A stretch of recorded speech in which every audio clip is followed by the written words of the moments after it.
قسط نمبر 1 لاہور۔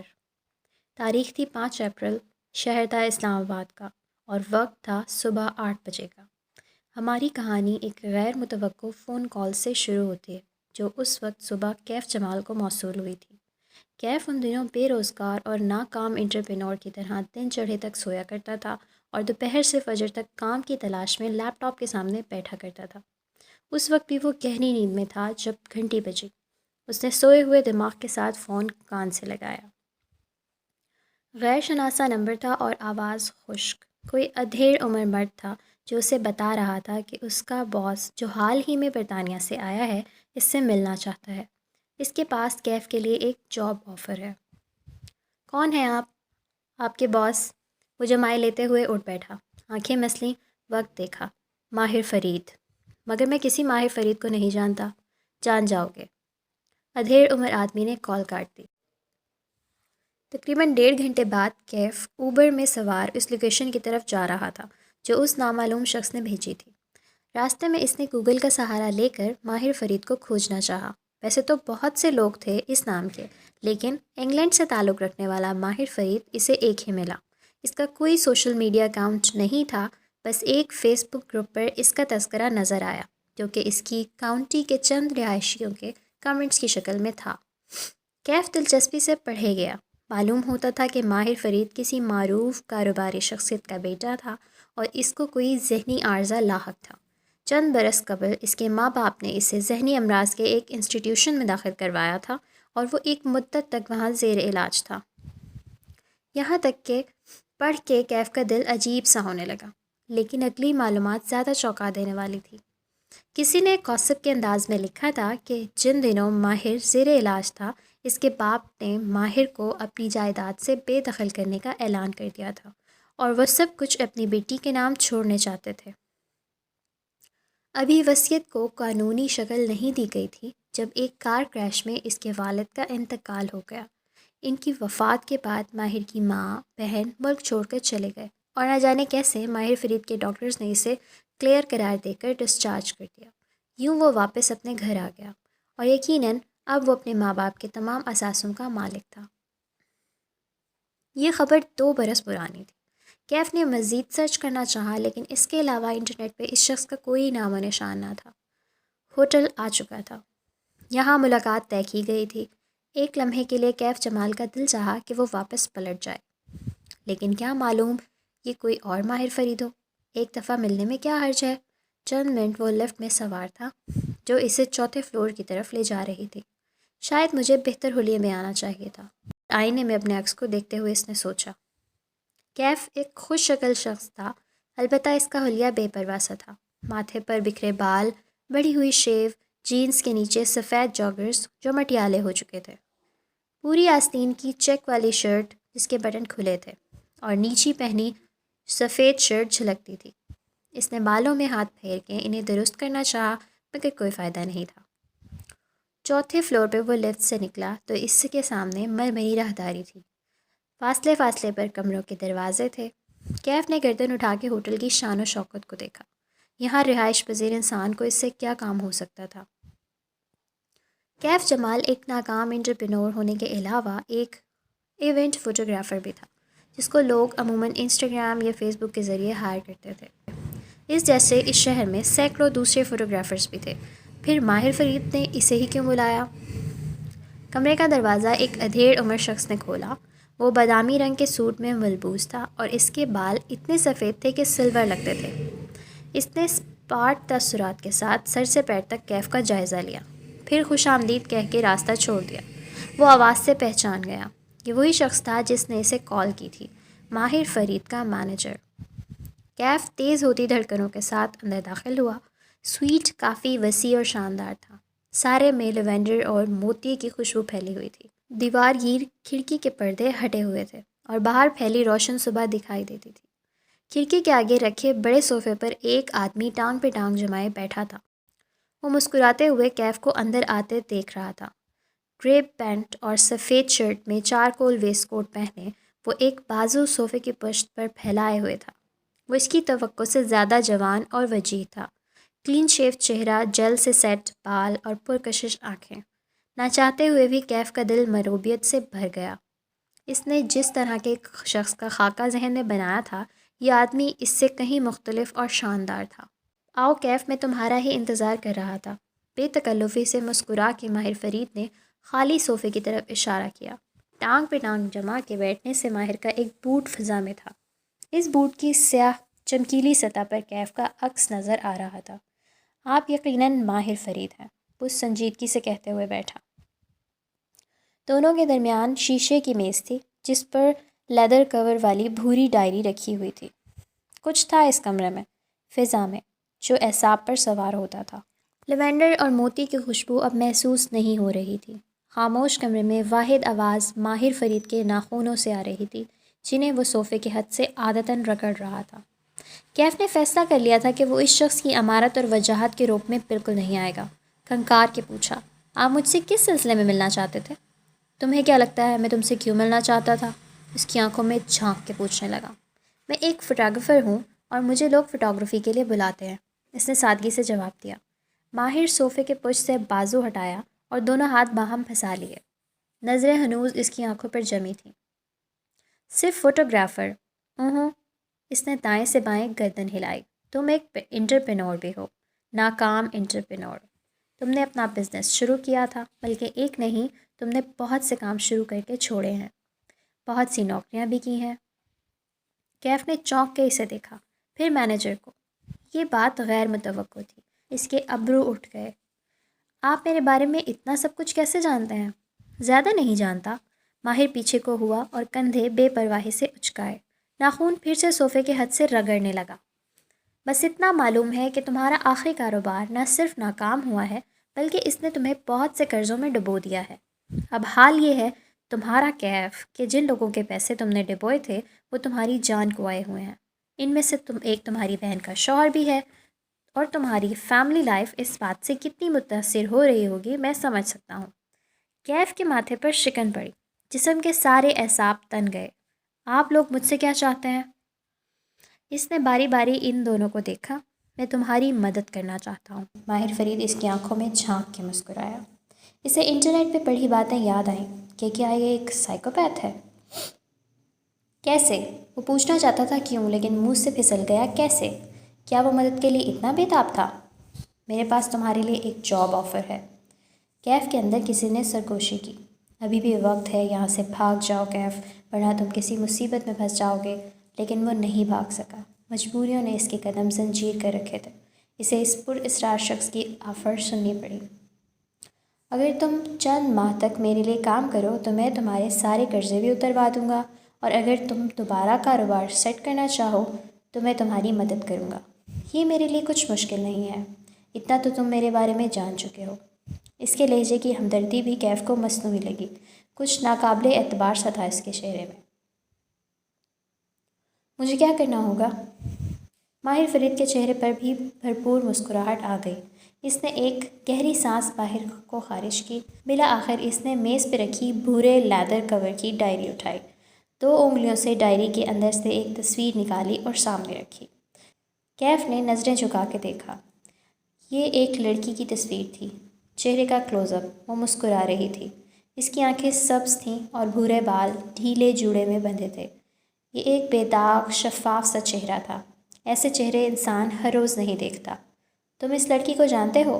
کیف نے نفی میں گردن ہلائی۔ یہ تمہاری کزن صفورہ کی دوست ہے۔ اوکے، کیف نے الجھ کے اسے دیکھا۔ صفورہ اس کی امیر سیکنڈ کزن تھی، مہینوں بعد اس سے ملاقات ہوا کرتی تھی، اور اس میں بھی صفورہ اس کو اسٹیبلش ہونے کے لیکچرز دیتی رہتی تھی۔ تنگ آ کے اس نے صفورہ کی فیملی سے ملنا ہی چھوڑ رکھا تھا۔ صفورہ نے اپنی اس دوست کو 2-3 دفعہ سیکیورٹی گارڈز رکھوا کے دیے ہیں، لیکن اس لڑکی کے پاس زیادہ دن تک کوئی گارڈ نہیں ٹکتا۔ پچھلے ہفتے اس نے پھر سے صفورہ سے کوئی قابل بھروسہ گارڈ ڈھونڈنے کے لیے کہا ہے۔ سفید بالوں والا مینیجر اس دوران باری باری ان دونوں کو دیکھ رہا تھا، جیسے ٹینس کے میچ میں گیند کا نظروں سے تعاقب کر رہا ہو۔ اوکے، کیف ابھی تک سمجھ نہیں پا رہا تھا۔ تم اپنی کزن صفورہ سے کہو گے کہ وہ اس لڑکی سے تمہاری سفارش کرے اور تمہیں اس کے پاس گارڈ کی جاب دلوائے۔ ویسے بھی تم نے چند برس پہلے ایک سیکیورٹی کمپنی میں 2 ماہ کے لیے کام کیا تھا۔ تمہارے پاس تجربہ بھی ہے اور تمہیں ضرورت بھی ہے۔ مجھے امید ہے صفورہ تمہیں انکار نہیں کرے گی۔ تصویر رکھی اور مسکرا کے کندھے اچکائے۔ بس اتنا سا کام ہے۔ معاملہ بالآخر کیف کی سمجھ میں آنے لگا تھا۔ آپ چاہتے ہیں کہ میں صفورہ کی دوست کا گارڈ بن جاؤں، اس کا اعتماد حاصل کروں، مگر کیوں؟ ماہر فرید کی مسکراہٹ غائب ہوئی، چہرے پر سختی در آئی۔ ایسے کاموں میں کیوں نہیں پوچھتے، کام کی قیمت پوچھتے ہیں۔ ابرو اٹھا کے سرد لہجے میں تنبیہ کی۔ چند لمحے کے لیے سٹنگ روم میں سناٹا چھا گیا۔ ساری خوشبوئیں مر گئیں۔ اب صرف ایک احساس یرغمالی تھا۔ دیکھیں، وہ قدرے دھیمے لہجے میں بولا، مجھے اتنا تو بتائیں کہ مجھے اس کے پاس جاب کر کے کیا کرنا ہے، میرا مقصد کیا ہوگا؟ میں کوئی برا انسان نہیں ہوں، ٹھیک ہے میرے مسئلے ہیں، لیکن میں کچھ غلط نہیں کرنا چاہتا۔ ماہر فرید نے بدمزہ ہو کے مینیجر کو دیکھا۔ یہ بولتا بہت ہے۔ مینیجر نے ہلکے سے شانے اچکا دیے، پھر کوٹ کی جیب سے ایک پرچی نکال کے کیف کے سامنے رکھی۔ اس پہ ایک رقم درج تھی۔ کیف نے رقم کے ہندسے پڑھے، پھر صفر گنے، 1 بار، 2 بار۔ اس کی آنکھیں تعجب سے پھیل گئیں۔ نظریں اٹھا کے تذبذب سے ماہر کو دیکھا۔ بدلے میں آپ کیا چاہتے ہیں؟ اتنے پیسے کوئی نیک کام کے لیے نہیں دیا کرتا، کیف مصپاٹ سے انداز میں بولا۔ کیف نے پرچی پہ رقم دوبارہ پڑھی، پھر سر جھکا دیا، اتنا کہ تھوڑی سینے سے لگنے لگی۔ کسی لڑکی کا گارڈ بننے کا مطلب ہے سائے کی طرح اس کے ساتھ رہنا، اس پہ نظر رکھنا، اس کو نقصان پہنچانا۔ یہ مجھ سے نہیں ہوگا۔ ہنوز سر جھکا ہوا تھا۔ ماہر فرید کچھ دیر اس کے جھکے سر کو گھورتا رہا، پھر وہ اٹھا، ٹائی کی ناٹ ڈھیلی کی۔ کیف نے چہرہ اٹھا کے اسے دیکھا۔ وہ صوفے کے پیچھے چلا گیا اور کھڑکی کے سامنے چکر کاٹنے لگا، دائیں سے بائیں، پنڈولم کی طرح۔ وہ جیسے کچھ سوچ رہا تھا، پھر قدم روکے دور بیٹھے کیف کو دیکھا۔ ٹھیک ہے، نہ مانو میری بات، پھر کیا کرو گے؟ اس کی آواز میں نرمی تھی، جیسے سمجھا رہا ہو۔ کاروبار میں نقصان، قرضوں نے تمہاری سوشل لائف ختم کر دی ہے۔ مرد کا معاشی طور پہ اسٹیبلش نہ ہونا اس کی عزت آدھی کر دیتا ہے۔ وہ لوگوں سے ملنا چھوڑ دیتا ہے، لاؤنج لیزرڈ بن جاتا ہے، گھر سے نہیں نکلتا، اور نکلتا ہے تو ایسے جوتے پہن کر۔ کیف نے چونک کے اپنے جوتوں کو دیکھا۔ سفید جاگرز اب مٹیالے ہو چکے تھے۔ اس نے پیر قدرے پیچھے کیے، لیکن وہ ان کو چھپا نہیں سکتا تھا۔ دوسری طرف میری آفر ہے۔ ماہر فرید واپس اس کے سامنے آ کے بیٹھا۔ میرے لیے صرف 2 ماہ کام کرو، صرف 2 ماہ، اور ساتھ اپنی فوٹوگرافی جاری رکھو یا اپنا نیا بزنس پلان بناؤ۔ 2 ماہ ختم ہوتے ہی میں تمہارا بزنس خود سیٹ کروا دوں گا۔ مارکیٹنگ، نیٹ ورکنگ میری ٹیم سب کر لے گی۔ صرف 2 ماہ۔ وکٹری کی 2 انگلیاں بنا کے دکھائیں۔ آپ اپنا کام کسی سے بھی کروا سکتے ہیں، پھر میں ہی کیوں؟ ماہر فرید پیچھے کو ہوا اور ٹانگ پہ ٹانگ جمائی۔ اب کہ وہ بولا تو آواز میں برہم ہی تھی۔ تم میرا کام کرو گے یا نہیں؟ کیف جمال کا چہرہ ہلکا سا سرخ ہوا۔ اوہ، آپ جلدی میں ہیں۔ اگر میں جا کے صفورہ کو بتا دوں کہ کوئی اس کی دوست کو سٹاک کرنے کی کوشش کر رہا ہے تو؟ وہ کیف کو چند ثانیے دیکھتے رہا، پھر ایک دم سے ہنس پڑا اور نفی میں سر ہلایا۔ تم یہ نہیں کرو گے، یہ کہتے ہوئے اس نے تصویر اٹھائی۔ کیف کو تصویر کی پشت نظر آئی، وہاں کچھ لکھا تھا، 5 الفاظ۔ آپ کو کیسے معلوم کہ میں یہ نہیں کروں گا؟ وہ متعجب ہوا۔ ماہر فرید نے جواب دیا۔ اس نے لیدر ڈائری کھولی۔ کیف کی نظریں نیچے جھکیں۔ وہ جسے ڈائری سمجھ رہا تھا وہ دراصل البم تھی۔ اگلے ہی لمحے اس کا سانس رک گیا۔ پہلے صفحے پر اوپر نیچے 2 تصاویر تھیں۔ اوپری تصویر ایک سیاہ بالوں والی لڑکی کی تھی اور اس میں وہ مسکرا رہی تھی۔ نچلی تصویر اس لڑکی کی تھی، لیکن اس کی آنکھیں نیلو نیل تھیں، پیشانی زخمی تھی اور پلکیں بند تھیں۔ وہ شاید کسی کی لاش تھی۔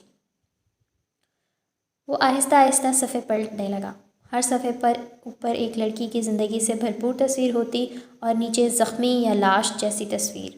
تصویریں مختلف لڑکیوں کی تھیں۔ اس نے 6واں صفحہ پلٹا تو وہ خالی تھا۔ اس نے اوپری خانے میں سبز آنکھوں والی لڑکی کی تصویر ڈال دی۔ نیچے جگہ بھی خالی تھی۔ کیف اپنی جگہ سے ہل نہیں سکا۔ اطراف میں ساری خوشبوئیں دم توڑ گئیں۔ اب صرف کافور کی بو تھی جو اندر باہر پھیل گئی۔ ماہر فرید نے کھلی ہوئی البم پرے دھکیلی اور نظریں اٹھا کے کیف کو دیکھا۔ پھر اس نے 2 فقرے بولے۔ وہ 2 فقرے اس کی ساری گفتگو پر بھاری تھے۔ کیف جمال نے رکی ہوئی سانس خارج کی۔ پرچی پہ لکھے 0 گنے، یہ اس کے قرضے اتارنے کے لیے کافی تھی۔ وہ ان دو فکروں کے بعد اس کے پاس انکار کی گنجائش نہیں تھی۔ صرف 2 ماہ کے لیے وہ یہ کام کر سکتا تھا۔ میں تیار ہوں۔ ماہر فرید مسکرایا۔ Good boy. پھر مینیجر کو اشارہ کیا۔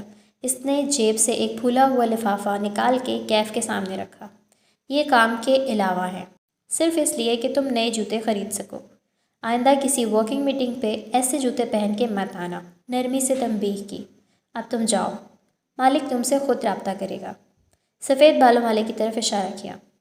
کیف نے ایک ملامتی نظر اس پہ ڈالی، پیکٹ اٹھایا اور وہاں سے اٹھ گیا۔ مجھے اس لڑکے پر اعتبار نہیں ہے ماہر، اس کے جاتے ہی مالک ناخوشی سے بولا۔ اعتبار تو مجھے تم پہ بھی نہیں، لیکن ہم ساتھ کام کر رہے ہیں نا، عام سے لہجے میں کہتے ہوئے اٹھا۔ کھڑکی کے سامنے جا کھڑا ہوا۔ دوپہر کی سنہری روشنی سیدھی اس کے چہرے پر پڑنے لگی۔ ماہر نے آنکھیں بند کر لیں۔ ماہر، مینیجر نے پکارا۔ انتقام کے سفر پر نکلنے والے کو چاہیے کہ وہ 2 قبریں کھود لے، ایک دشمن کی اور ایک خود اپنی۔ یہ کنفیوشس نے کہا تھا۔ اور جانتے ہو اسے کیا چیز قبر تک لے گئی تھی؟ اپنے بیٹوں کی موت کا غم۔ وہ آنکھیں بند کیے کہہ رہا تھا۔ سرد سرگوشی میں موت سے بڑا کوئی غم نہیں ہے مالک۔ میز پر البم یوں ہی کھلا پڑا تھا۔ مالک نے تعصب سے نفی میں سر ہلایا، پھر ہاتھ بڑھا کے چھٹا صفحہ پلٹا تو سبز آنکھوں والی لڑکی کی تصویر کی پشت دکھائی دینے لگی۔ وہاں اردو میں لکھا تھا، پورے جہاں کی بیٹی کشمالہ۔ تاریخ تھی 11 اپریل اور شہر تھا اسلام آباد کا۔ آج کا دن اہم تھا کیونکہ آج کشمالہ کی زندگی بدلنے جا رہی تھی، لیکن اپنی صبح کا آغاز کرتے ہوئے اسے اس بات کا علم نہیں تھا۔ کسی کو بھی نہیں ہوتا۔ وہ اپنے بیڈ روم میں آئینے کے سامنے کھڑی کانوں میں ٹاپس پہن رہی تھی جب موبائل کی مخصوص ٹون بجی۔ وہ مسکرا دی۔ یقیناً ماں کا فیملی گروپ پہ میسج آیا ہوگا، وہ بھی گڈ مارننگ کا۔ ماں ایک ہی میسج اپنے تینوں بچوں کو فیملی گروپ میں اور پرسنل چیٹ پر الگ الگ بھیجتی تھی۔ اس نے ٹاپس پہن کے موبائل اٹھایا اور میسج کھولا۔ ماں نے گڈ مارننگ کے ساتھ پوچھا تھا کہ کیا وہ ویکینڈ پر عزا کی شادی کے لیے لاہور آئے گی؟ کل بتاؤں گی ماں، اس نے مبہم سے جواب بھیج دیا۔ یہاں ریسٹورانٹ میں اتنے کام پڑے تھے، وہ کیسے جائے گی لاہور؟ وہ کل معذرت کر لے گی۔ اپنی تیاری مکمل کر کے اس نے سر سے پیر تک آئینے میں اپنا جائزہ لیا۔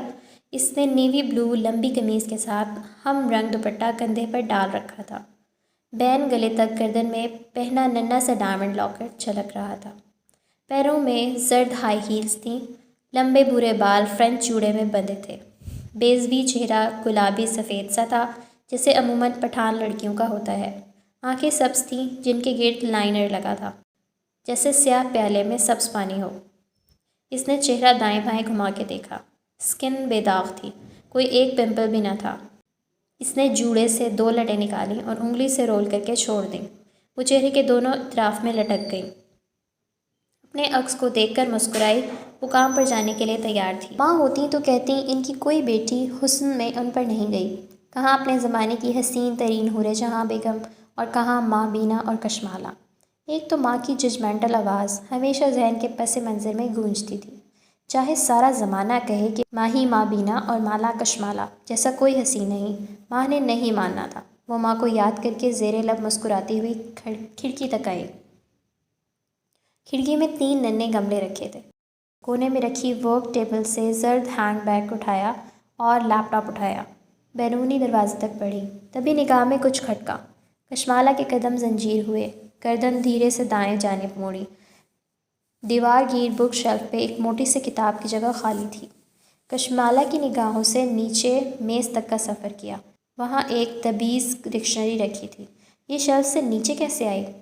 اس نے چوک کے ٹیرس کے دروازے کو دیکھا۔ وہ بند تھا، کھڑکیاں بھی اندر سے بند تھیں۔ اس نے یاد کرنے کی کوشش کی، رات کو جب میں گھر آئی تھی تب یہ کتاب اپنی جگہ پر تھی یا نہیں، مگر کچھ یاد نہ آیا۔ اس نے سر جھٹکا۔ خیر کوئی بات نہیں۔ سفورہ نے کہا تھا وہ نئے گارڈ کے لیے کسی کو آج بھیج رہی ہے۔ گارڈ آ جائے گا تو یہ مسئلہ نہیں ہوگا۔ اسے ابھی اس معاملے کی فکر نہیں کرنی تھی، اسے اپنے نئے بزنس پلان پر فوکس کرنا تھا۔ اور وہ اس بارے میں سوچتے ہی مالا کے لبوں پر ایکسائٹمنٹ بھری مسکراہٹ بکھر گئی۔ وہ بیرونی زینے اترتے ہوئے نیچے آئی۔ وہ ماموں کے گھر کی بالائی منزل پر بطور پیئنگ گیسٹ رہتی تھی۔ ماموں ممانی اور ان کی فیملی نیچے رہتے تھے اور دونوں کی ملاقات ہفتوں بعد ہوا کرتی تھی۔ باہر ہوا ٹھنڈی تھی، آسمان پر سیاہ بادل تھے۔ آج خوب بارش برسنی تھی۔ کچن کے جالی دار دروازے سے ناشتے کی مہک پورچ تک آ رہی تھی۔ وہ دروازے پہ رکی اور جالی سے اندر جھانکا۔ نسرین کام کرتے ہوئے دکھائی دے رہی تھی۔ نسرین، کل میرے پورشن میں کوئی آیا تھا؟ نہیں باجی، کوثر تو چھٹی پر ہے 2 دن سے۔ اس نے صفائی والی لڑکی کا نام لیا۔ کشمالہ پورچ کی طرف بڑھ گئی۔ البتہ اس کی سوچتی نظروں نے گیٹ اور لان کا جائزہ ضرور لیا تھا۔ کون تھا جو اس کی غیر موجودگی میں اس کے پورشن میں آتا تھا؟ بلکہ نہیں، اسے ابھی اس بارے میں سوچنا نہیں تھا۔ اسے آج ظہیر کو اپنے نئے بزنس پلان کی پریزنٹیشن دینی تھی۔ اسے اپنی توانائی برقرار رکھنی تھی۔ ظہیر اس کا کلاس فیلو تھا۔ دونوں نے لاہور میں ایک ساتھ گریجویٹ کیا تھا۔ پھر ظہیر اسلام آباد واپس آ گیا۔ کشمالہ کے پاس آئیڈیاز تھے اور وہ ہمیشہ ہی ہوتے تھے۔ ظہیر کے پاس سرمایہ تھا جو کشمالہ کے پاس نہیں تھا۔ ابا بچپن میں ہی کہیں اللہ کو پیارے ہو گئے تھے۔ سعودیہ میں جاب کرتے تھے، بچوں سے تعلق نہ ہونے کے برابر تھا۔ 4 سدہ میں ان کی زمینیں اور باغات تھے۔ ابا کی وفات کے بعد بھی اماں نے کبھی نوکری نہیں کی، صرف حساب کتاب کیے، زمینوں اور ٹھیکوں کے رجسٹر سنبھالے، لیکن اپنے تینوں بچوں کو اچھی زندگی، اعلیٰ تعلیم فراہم کی۔ ماں ہی آرکیٹیکٹ تھی، معید ڈاکٹر بن چکا تھا۔ کشمالہ کو اب ہمیشہ سے ہی اپنا کام کرنے کا شوق تھا، لیکن 5 سال پہلے جب اس نے اپنا کام شروع کیا تو اس کے پاس سرمایہ نہیں تھا۔ ان دنوں ماں کو ماہ بینا ماہی کی شادی کرنی تھی۔ گو کہ ماہی اس سے چھوٹی تھی، لیکن اس کی عباد سے منگنی برسوں سے طے تھی۔ عباد اس کی سگی خالہ کا بیٹا تھا۔ کشمالہ ان حالات میں ماں پہ بوجھ نہیں ڈال سکتی تھی، سو اس کو ظہیر کی انویسٹمنٹ کی ضرورت تھی۔ یوں 5 برس پہلے ظہیر اور اس نے مل کر ایک بزنس کی بنیاد رکھی۔ ظہیر کی انویسٹمنٹ اور مالا کے آئیڈیاز اور محنت، اس وقت جو ناممکن لگتا تھا وہ 5 برس بعد شہر کے معروف اور ایلیٹ ریسٹورانٹ میں شمار ہونے لگا۔ اوشن ریسٹورانٹ کے لیے اس نے 5 برس پہلے لاہور چھوڑ دیا تھا۔ ماں اس فیصلے سے خوش نہیں تھی، لیکن انہوں نے کبھی منع نہیں کیا، ساتھ ہمیشہ دیا۔ معید میڈیکل پڑھ رہا تھا اور ماں کے ساتھ ہوتا تھا۔ پھر ماہی اور عباد بھی اسی کالونی میں رہتے تھے، یوں ماں کو اس کی ضرورت نہیں تھی۔ 1 سال پہلے عباد کی کینیڈا میں جاب لگ گئی تھی۔ پہلے وہ گیا اور پھر 6 ماہ بعد ماہی بھی کینیڈا چلی گئی۔ ماں کے پاس صرف معید تھا جو سرجری میں ٹریننگ کر رہا تھا۔ اس ایک احساس ہوتا تھا کہ ماں قدرے اکیلی ہو گئی ہوں گی۔ وہ سوچتی بھی تھی کہ ایک دوسرے ویکینڈ پہ لاہور چلی جایا کرے گی، لیکن لاہور جاتے جاتے اسے 1 ڈیڑھ ماہ گزر جاتا تھا۔ اب وہ اوشن کے لیے ایک نئے بزنس پلان پر کام کرنے جا رہی تھی۔ اب تو شاید وہ 6 ماہ بعد ہی لاہور جا سکے گی۔ یہ نیا آئیڈیا اسے چند ہفتے قبل آیا تھا۔ اوشن کے پیچھے کچھ جگہ خالی تھی جو ظہیر کی ملکیت تھی۔ پلان یہ تھا کہ وہ دونوں مل کے وہاں ایک بیکری بنائیں گے، لیکن وہ ایک منفرد طرز کی بیکری ہوگی۔ اس دفعہ کشمالہ خود بھی انویسٹ کرے گی۔ اس نے ابھی ظہیر کو اس بارے میں نہیں بتایا تھا۔ وہ ایک ہی دفعہ پوری تیاری کے ساتھ اسے پریزنٹیشن کے ذریعے بتانا چاہتی تھی تاکہ وہ انکار نہ کر سکے۔ ڈرائیو کرتے ہوئے وہ مسلسل مسکرا رہی تھی۔ دفتر موبائل کی گھنٹی بجنے لگی۔ وہ جانتی تھی اس وقت کس کی ویڈیو کال آ سکتی ہے۔ اس نے ہولڈر میں لگے فون کا بٹن دبایا، اسکرین پر ویڈیو کال روشن ہو گئی۔ کیسی ہو ماہی؟ ہمیشہ کی طرح خوبصورت، ماہی کی چہکتی ہوئی آواز سنائی دی۔ مالا نے اسٹیئرنگ گھماتے ہوئے مسکرا کے موبائل اسکرین کو دیکھا۔ وہاں ماہی نظر آ رہی تھی۔ کینیڈا میں اس وقت رات تھی۔ ماہی کچن کاؤنٹر کے پیچھے کھڑی تھی، جوسر کے جگ سے جوس گلاس میں انڈیل رہی تھی۔ گوری رنگت، گلابی آنکھیں، بھوری آنکھوں والی ماہی ایک کیوٹ سی پٹھان لڑکی تھی، بال چھوٹے اور باب سٹائل میں کٹے ہوئے۔ یہ ماہی کا سگنیچر ہیئر کٹ تھا جس کو وہ کبھی نہیں بدلتی تھی۔ تم نے ظہیر کو اپنا بزنس پلان دکھانا ہے؟ سوچا تمہیں وش کر دوں، ماہی جگ سے گلاس میں جوس انڈلتے ہوئے کہہ رہی تھی۔ تھینک یو ماہی، اور تم ٹھیک ہو؟ اپنا خیال رکھتی ہو نا؟ مجھے چھوڑو، ظہیر کا بتاؤ، وہ مان جائے گا نا؟ ماہی کچن سٹول پر بیٹھی، کوہنیاں کاؤنٹر پہ رکھیں اور جوس کا گلاس کوہنیوں کے درمیان رکھا۔ وہ بزنس مین ہے، اتنے اچھے آئیڈیا کو نہ نہیں کہے گا۔ تم نہ ظہیر پر زیادہ ہی ٹرسٹ کرتی ہو۔ وہ دل کا شیخ ہے، میں بتا رہی ہوں، وہ تمہیں انویسٹ نہیں کرنے دے گا۔ سارا پروفٹ اور کنٹرول اسے خود چاہیے۔ کشمالہ ڈرائیو کرتے ہوئے مسکرا دی۔ کیوں اتنا شک کرتی ہو لوگوں پر؟ تم جو بھی کہو، لیکن ماہی کی ججمنٹ کبھی غلط نہیں ہوتی۔ فخر سے کالر جھٹکا۔ کشمالہ مسکرا دی۔ ماہی ایسی ہی تھی، ماں کے مطابق ان کی سب سے زیادہ سمجھدار اولاد، اور مالا کے مطابق سب سے زیادہ شک کرنے والی۔ وہ خود اس کے برعکس تھی، سب پہ بھروسہ کرنے والی، لوگوں کو چانس دینے والی۔ اسی لیے اسے امید تھی ظہیر مان جائے گا۔ مالا، ماہی کہتے کہتے رکی۔ کشمالہ اپنی بہن کو اتنے اچھے سے جانتی تھی کہ اسے معلوم تھا وہ اب کیا بات کرنے جا رہی ہے۔ پھر تو کچھ نہیں ہوا نا؟ نہیں، اب میں چلتی ہوں، اوشین آ گیا۔ اس نے کتاب کی اپنی جگہ نہ ہونے والی بات کو گول کر دیا۔ کم از کم اب وہ ماہی کا لیکچر نہیں سن سکتی تھی۔ اوشین نامی ریسٹورانٹ نیلے اور سفید رنگوں میں استوار کیا گیا تھا۔ برآمدے کی میزیں لوگوں سے پر تھیں، گفتگو، کہکے، ناشتہ اور کافی کی مہک۔ اندر کا ہال بھی تقریباً بھرا ہوا تھا، ہر روز کی طرح۔ اس کے آتے ہی ادھر ادھر جاتے عملے نے اسے جہاں دیکھا وہیں رک کے سلام کیا۔ بارش آنے والی ہے، مزید مہمانوں کو لان میں مت بٹھاؤ۔ گزرتے ہوئے اس نے کسی کو روکا۔ 15-20 منٹ تک جو بھی لان میں بیٹھا ہوا تھا اس کو بہت ادب کے ساتھ برآمدے میں موو ہونے کے لیے کہہ دو۔ پھر ایک ویٹر کو روکا، 2 انگلیوں سے قریب آنے کی ہدایت دی۔ وہ مؤدب سا چلا آیا۔ کٹلری کو یہاں سے اٹھاؤ، تحکم سے ایک میز کی طرف اشارہ کیا۔ فاروق سے کہو اس کو واش کر کے بف ڈرائی کر کے بھیجے۔ مجھے اتنی دور سے اس پر پانی کے داغ نظر آ رہے ہیں۔ لہجہ 2 ٹوک مگر نرم تھا۔ کہہ کے وہ رکی نہیں، ہائی ہیل سے چلتی ہوئی سیڑھیوں کی طرف بڑھ گئی۔ اوپر آ کے پہلے ظہیر کے آفس میں جھانکا، وہ وہاں نہیں تھا۔ وہ دیر سے آتا تھا اور جلدی چلا جاتا تھا۔ خیر ہے، وہ اس کا انتظار کر لے گی۔ وہ اپنے آفس میں آئی جہاں سائقہ پانی کی ٹھنڈی بوتل اور اس کی کافی رکھ رہی تھی۔ تھینکس سائقہ۔ وہ مسکرا کے اپنی سیٹ کی طرف آئی۔ اس کا آفس چھوٹا سا تھا۔ آفس ٹیبل پر کھڑکی سے سیدھی دھوپ پڑتی تھی۔ وہاں کیکٹس کا ننھا سا سفید گملہ رکھا تھا۔ Hello Sheldon. اس نے مسکرا کے گملے کی مٹی تک چہرہ جھکا کے اسے دیکھا۔ سیدھا لمبا کیسا کیکٹس جس کا نام اس نے شیلڈن رکھا تھا، اسے گزشتہ روز کے مقابلے میں بڑا لگ رہا تھا۔ میم، سائقہ نے جاتے ہوئے کہا، کوئی کیف جمال آپ سے ملنے آیا ہے، بھیجوں؟ ہاں، اسے بھیجو۔ وہ اپنی پاور سیٹ پہ بیٹھی اور کمر پیچھے ٹکائی۔ ایک سکون سا وجود میں بھر گیا۔ اس کا یہ آرام دہ آفس، کھڑکی سے نیچے نظر آتا ریسٹوران، اس کا لان، پھول پودے، کونوں میں لگے درخت۔ اوشین اس کی وہ جنت تھا جسے اس نے اپنے ہاتھوں سے بنایا تھا، اور اب وہ اس کو مزید پھیلانے جا رہی تھی۔ لیکن پہلے اسے سیکیورٹی گارڈ کا انٹرویو کرنا تھا۔ صفورہ نے تقریباً درخواست کے لہجے میں کہا تھا کہ مالا اس کو جاب دے دے۔ وہ پچھلے گارڈز کی طرح جاب نہیں چھوڑے گا۔ انٹرویو بھی اس کی ایک فارمیلٹی ہی تھا۔ صفورہ نے کہا تو بس کہہ دیا۔ صفورہ بہت سوشل تعلقات رکھنے والی لڑکی تھی۔ کسی کو ملازم چاہیے یا گارڈ، صفورہ اسے سب سے پہلے ہائر کر دیتی تھی۔ دروازہ کھلنے کی آواز آئی تو کشمالہ نے سر اٹھایا اور کچھ کہنے لگی، لیکن نوارد کو دیکھ کے رک گئی۔ آنکھوں میں تعجب ابھرا۔ کیا نام ہے آپ کا؟ تصدیق چاہ رہی تھی۔ میں کیف ہوں، کیف جمال۔ آپ سیکیورٹی گارڈ کی جاب کے لیے آئے ہیں؟ جی۔ مالا نے اچنبھے سے اسے دیکھا۔ اس کے اب تک کے رکھے تمام گارڈز کرخت چہروں اور مونچھوں والے ہوتے تھے۔ یہ ایک پڑھا لکھا اور سمارٹ سا نوجوان لگتا تھا۔ حلیہ بے پرواہ سا تھا، بال ماتھے پر کٹے ہوئے اور بلدار تھے، ان کو پیچھے کرنے کی زحمت نہیں کی تھی۔ چہرے پر چند دن کی بڑی شیو تھی، آنکھیں بھوری تھیں اور رنگت کھلتی ہوئی۔ گریبان کے اوپری بٹن کھلے تھے، نیچے سے سفید شرٹ جھانک رہی تھی۔ کف بھی ایک تہہ موڑے ہوئے تھے۔ پیروں میں جرابوں کے بغیر سفید جاگرز تھے جو نئے لگتے تھے۔ اس کے اس بے ترتیب سے حلیے میں صرف اس کے جاگرز قابل ستائش تھے۔ میں صفورہ کا کزن ہوں، مسکرا کے بولا۔ وہ مسکراتا تھا تو اس کے بائیں گال پر ڈمپل پڑتا تھا۔ اس کے چہرے میں سب سے زیادہ پرکشش کیا تھا؟ اس کے مسکرانے کا انداز، یا اس کی بھوری آنکھوں کی لمبی اور مڑی ہوئی پلکیں؟ تشریف رکھیے۔ وہ بیٹھ گیا اور ایک فائل اس کے سامنے رکھی، پھر گردن ہلائے بنا آنکھوں سے اطراف کا جائزہ لیا۔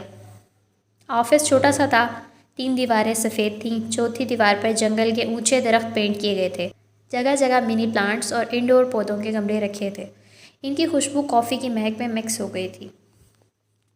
سامنے نیلے لباس میں بیٹھی لڑکی سر جھکائے اس کی فائل کے صفحے پلٹ رہی تھی۔ چہرے کے دونوں اطراف سے لٹکی لٹیں بھی فائل پر جھکی تھیں، کانوں میں ڈائمنڈ سٹاپس دمک رہے تھے۔ کشمالہ نے فائل بند کر دی، پھر چہرہ اٹھا کے اسے دیکھا۔ وہ اپنی مڑی ہوئی پلکوں والی آنکھوں سے بغور اسے دیکھتا رہا۔ کچھ تھا اس نوجوان کے بارے میں جو اس جاب انٹرویو سے مطابقت نہیں رکھتا تھا، کچھ غیر فطری سا۔ وہ سمجھ نہیں پائی۔ آپ نے صرف 2 ماہ ایک پرائیویٹ سیکیورٹی فرم میں کام کیا ہے، وہ کام کیوں چھوڑا؟ میں ایک سیاست دان کے سیکیورٹی اسکواڈ میں شامل تھا، بطور پرسنل باڈی گارڈ۔ ٹائمنگ مشکل تھی، میں ساتھ ساتھ اپنے بزنس پلان پر بھی کام کر رہا تھا، 2 چیزیں مینج کرنا مشکل تھا۔ کس چیز کا بزنس کر رہے تھے آپ؟ میں پروفیشنل فوٹوگرافر ہوں۔ ہم دوستوں نے ایک ویڈنگ فوٹوگرافی کمپنی بنائی تھی جس میں ہم بہت سی سروسز مہیا کرتے تھے، لیکن وہ فلاپ ہو گئی۔ ہلکے سے کندھے اچکائے۔ میں نے باہر سے بہت قیمتی ایکوپمنٹ منگوا لیا تھا، جس کی وجہ سے میں شدید قرضوں میں گھرا ہوا ہوں اور وہی قرضے اتارنے کے لیے جاب کرنا چاہتا ہوں۔ کتنا قرضہ ہے آپ پہ؟ اتنا کہ اس جاب سے چند ماہ میں اتار لوں گا۔ آپ کو سیکیورٹی گارڈ چاہیے یا باڈی گارڈ؟ دونوں۔ وہ سنجیدہ تھی۔ مگر آپ خود کو میرا ڈرائیور کہیں گے۔ صبح مجھے ریسٹورانٹ ڈراپ کریں گے، شام کو یہاں سے پک کریں گے اور رات میرے گھر ڈیوٹی دیں گے۔ جب تک میں ریسٹورانٹ میں ہوتی ہوں مجھے آپ کی ضرورت نہیں، آپ گھر جا کے آرام یا کام وغیرہ کر سکتے ہیں۔ مجھے خود کو ڈرائیور کہنا ہے؟ وہ جیسے سمجھا نہیں تھا۔ کشمالہ نے غیر آرامدہ انداز میں پہلو بدلا۔ میں اپنے رشتہ داروں کے ساتھ رہتی ہوں۔ باڈی گارڈ کے لفظ سے وہ انکمفرٹیبل ہو جاتے ہیں۔ کیا ان کو نہیں معلوم کہ آپ کو سیکیورٹی تھریٹ ہے؟ وہ اس کی آنکھوں میں جھانک کے بولا۔ اس سے نفی میں سر ہلایا۔ ویسے نیچر آف تھریٹ کیا ہے؟ کشمالہ نے جواب نہیں دیا۔ کیف نے کھنکار کے وضاحت کرنی چاہیے۔ نیچر آف تھریٹ یعنی مجھے معلوم ہے نیچر آف تھریٹ کیا ہوتا ہے، مگر میں ابھی اس بارے میں بتانا ضروری نہیں سمجھتی۔ حفاظت کرنے کے لیے یہ ضروری ہے کہ تم مجھے خطرے کی نوعیت کا علم ہو۔ اگر علم نہ ہو تو؟ کیف نے گہری سانس لے کے کندھے اچکائے۔ میں تب بھی آپ کی حفاظت کروں گا۔ میں نے صفورہ سے وعدہ کیا ہے۔ میں اپنی جاب میں بہت اچھا ہوں، آپ بے فکر رہیں۔ وہ واقعی اس کے گزشتہ گارڈ سے مختلف تھا، لیکن اچھا تھا۔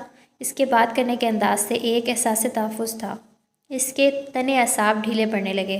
مجھے لگتا ہے کوئی میرا پیچھا کر رہا ہے۔ صرف لگتا ہے یا کسی کو دیکھا بھی ہے؟ دیکھا نہیں ہے، لیکن وہ ثبوت چھوڑ جاتا ہے۔ وہ میرے گھر میں داخل ہوتا ہے اور چیزیں چھیڑ کے چلا جاتا ہے۔ سی سی ٹی وی میں نظر نہیں آیا؟ کشمالہ نے نفی میں سر ہلایا۔ ممانی اس کے خلاف ہیں۔ صرف گیٹ پر ہی سی سی ٹی وی لگا ہوا ہے، باقی گھر میں وہ لگوانے نہیں دیتی۔ ان کی پرائیویسی ڈسٹرب ہوتی ہے۔ آپ نے خفیہ کیمرہ لگوانے کا نہیں سوچا؟ مجھے یہ اچھا نہیں لگتا کہ میں کسی کے ساتھ رہوں اور اس کے پیٹھ پیچھے چھپ کے کچھ ایسا کروں جو اس کو نہیں پسند، اور میں نہیں چاہتی کہ انہیں معلوم ہو کہ مجھے کوئی مسئلہ ہے، خاندان میں باتیں ہوں گی۔ آپ کی کسی سے دشمنی ہے؟ وہ اداسی سے مسکرا دی۔ میں ایک انتہائی بے ضرر انسان ہوں کیف، میں صرف کام کرتی ہوں اور کچھ نہیں۔ کسی کو مجھ سے کیا مسئلہ ہو سکتا ہے؟ خاموشی سے اسے دیکھے گیا۔ ذہن کے پردے پہ وہ فوٹو البم آ گیا اور چھٹے صفحے پہ رکھی تصویر۔ آپ کو خود کیا لگتا ہے کوئی آپ کے پیچھے کیوں پڑا ہے؟ شاید مجھے مارنے کے لیے، لیکن ابھی تک مارا نہیں۔ وہ اس کی بات پہ چونکی۔ ہوں؟ کیف اپنی جگہ سے اٹھا اور ہاتھ بڑھا کے کھڑکی کے پٹ کھول دیے۔ آپ روز اس کھڑکی میں بیٹھ کے کام کرتی ہیں، سامنے ایک کمرشل مارکیٹ ہے، اس کی کسی بھی عمارت کی کھڑکی سے آپ کو شوٹ کرنا بہت آسان ہے۔ اگر میں ہوتا تو میں اس سرمئی عمارت کا انتخاب کرتا۔ اشارہ کر کے ایک عمارت دکھائی۔ آپ وقت کی پابند ہیں۔ ہلکی سی مسکراہٹ کے ساتھ کھڑے کھڑے بات جاری رکھی۔ روز فکس ٹائم پہ ریسٹورانٹ آتی ہیں، یہ مجھے اسٹاف نے بتایا ہے۔ کوئی آپ کا تعاقب 2 دن کر لے تو اسے معلوم ہوا کہ آپ کب اور کہاں ہوتی ہیں۔ راستے میں کہیں بھی آپ کو شوٹ کیا جا سکتا ہے۔ پھر اس نے میز پہ رکھی کافی کا مگ اٹھایا۔ کپ میں 2 گھونٹ بچے ہوئے تھے۔ کپ نیچے سے پکڑ کے اونچا کیا۔ یہاں کسی بھی ویٹر یا اسٹاف کو چند پیسے دے کر آپ کی کافی میں کچھ ملایا جا سکتا ہے۔ ویسے میں ہوتا تو کافی میں زہر نہ ملاتا، کیونکہ آپ آخری گھونٹ بچانے کی عادی ہیں۔ میں یہاں زہر لگاتا۔ اس نے انگلی سے کپ کے دہانے کی طرف اشارہ کیا جہاں اس کی لپسٹک کا نشان تھا۔ پھر کپ رکھا اور کرسی پہ واپس بیٹھا۔ آپ کو مارنا بہت آسان ہے۔ میرا نہیں خیال کہ وہ آپ کو مارنا چاہتا ہے۔ وہ بس اس کو دیکھ رہی تھی، بنا پلک جھپکے۔ اس کے تاثرات دیکھ کے کیف کھنکارا۔ میں صرف بتا رہا تھا تھیوری میں۔ کشمالہ نے جھرجھری لے کر سر جھٹکا، پھر لہجے کو نارمل رکھتے ہوئے پوچھا، آپ کے خیال میں کوئی مجھے سٹاک کیوں کر رہا ہے؟ ظاہر ہے آپ کو ڈرانے کے لیے، اور ڈرانے والے کی غذا آپ کا ڈر ہوتا ہے۔ جس دن آپ اس کی غذا روک دیں گی وہ کمزور پڑ جائے گا۔ پھر مسکرایا۔ کیا میں ہائر کر لیا گیا ہوں؟ ہائر ہونے کا فیصلہ آپ خود کریں گے۔ میرے پاس گارڈز زیادہ دیر نہیں رہتے، اس لیے میں ہر آنے والے کو رکھ لیتی ہوں۔ کچھ دن بعد کہ آپ جاب چھوڑ دیں گے یا موجود رہیں گے۔ وہ اس کی آنکھوں میں دیکھ کے ٹھہر ٹھہر کے کہہ رہی تھی۔ لیکن ایک بات یاد رکھیں، میں کسی کو کام میں کوتاہی کی وجہ سے کبھی فائر نہیں کرتی۔ میں لوگوں کو چانس دیتی ہوں، کام سکھاتی ہوں۔ لیکن اگر وہ مجھ سے جھوٹ بولیں، میری پیٹھ پیچھے مجھ سے چھپا کے کچھ کریں یا کسی بھی طرح مجھے دھوکہ دیں تو میں ان کو اپنی کام اور زندگی سے بالکل الگ کر دیتی ہوں۔ اس کے بعد وہ جتنی بھی معافی مانگ لیں میں انہیں واپس نہیں لیتی۔ اس نے دیکھا کیف کے چہرے پہ ایک سایہ سا گزرا، لیکن بظاہر وہ مسکراتا رہا۔ یعنی آپ کو ناراض کرنا بہت مشکل ہے، لیکن ایک دفعہ ناراض ہو جائیں تو منانا مشکل ہے۔ مشکل نہیں، ناممکن۔ وہ ہلکا سا مسکرا دی۔ یہ وہ وقت تھا جب وہ اسے بتا سکتا تھا کہ وہ وہاں کیوں آیا ہے۔ وہ اسے بتا سکتا تھا کہ کسی کے پاس اس کی تصویر ہے، کوئی اسے نقصان پہنچانا چاہتا ہے، اور یہ کہ اسے اندازہ ہے کہ کون اس کا پیچھا کر رہا ہے۔ لیکن وہ جانتا تھا کہ وہ اس کا یقین نہیں کرے گی، کوئی بھی اس کا یقین نہیں کرے گا۔ آپ کو مجھ سے کبھی شکایت نہیں ہوگی۔ پھر جیسے یاد آیا، آپ کے گارڈز بار بار جاب کیوں چھوڑ دیتے ہیں؟ آپ جان جائیں گے۔ وہ لیپ ٹاپ اٹھاتے ہوئے اٹھ کھڑی ہوئی۔ اسے ظہیر سے ملنا تھا۔ وہ دونوں ساتھ ساتھ آفس سے باہر نکلے۔ آگے بڑھ گئی۔ وہ وہیں رک کے موبائل کے بٹن دبانے لگا۔ وائٹ ہیئر نام کی ایک چٹ نکالی۔ اس نے مجھے ہائر کر لیا ہے۔ یہ تو بہت ہی آسان تھا۔ اس کی انگلیاں ٹائپ کر رہی تھیں۔ ظہیر کا آفس ٹیرس کی دوسری جانب تھا۔ درمیان میں چند کرسیاں میز رکھے تھے۔ وہ وہیں بیٹھ گئی اور صفورہ کو کال میں لائی۔ میں نے تمہارے کزن کو ہائر کر لیا ہے۔ گردن اٹھا کے آسمان کو دیکھا۔ سیاہ بادل دور دور سے اس کے سر پہ اکٹھے ہو رہے تھے۔ لگتا تھا آج برس برس کے اوشن کو بہا لے جائیں گے۔ گڈ، صفورہ اپنے مخصوص انداز میں بولی۔ اچھا سنو، اگر وہ کوئی غلطی کرے تو اس کو ایسے ہی ٹریٹ کرنا جیسے باقی ملازمین کو کرتی ہو۔ میرا کزن ہونے کا ناجائز فائدہ نہ اٹھانے دینا۔ اس کو بزنس کا شوق ہے، لیکن وہ کبھی ترقی نہیں کرے گا۔ اس کے لیے بھی بہتر ہے کہ وہ تمہارے پاس نوکری کرتا رہے۔ اچھا مالا سنو۔ صفورہ رکی، توقف کیا۔ مالا ابھی تک گردن اٹھائے آسمان کو دیکھ رہی تھی۔ میں نے سنا ہے ظہیر نے اوشن کو بیچ دیا ہے۔ بجلی زور کی چمکی، غین اس کے سر پر۔ کیا؟ بادل اتنے زور سے گرجے کہ زمین دہل گئی۔ ایوب بتا رہا تھا کہ ظہیر نے کسی لبنانی فورٹ چین کو اوشن بیچ دیا ہے۔ اس نے تمہیں اعتماد میں نہیں لیا؟ تمہیں کوئی غلط فہمی ہوئی ہوگی۔ ایسا نہیں ہو سکتا۔ وہ ایک دم کھڑی ہوئی۔ اسی پل بارش برسنے لگی، جیسے اوپر سے کسی نے پانی کا ٹال کھول دیا ہو۔ تیز تیز چلتی ظہیر کے آفس میں آئی، اس کے ہیلز گیلے نشانوں کی قطار اپنے پیچھے چھوڑتی ہوئی۔ ظہیر نے سر اٹھا کے دیکھا۔ مالا کے بال نم تھے، چہرے پہ پانی کے قطرے تھے، آواز اونچی تھی۔ میں کیا سن رہی ہوں؟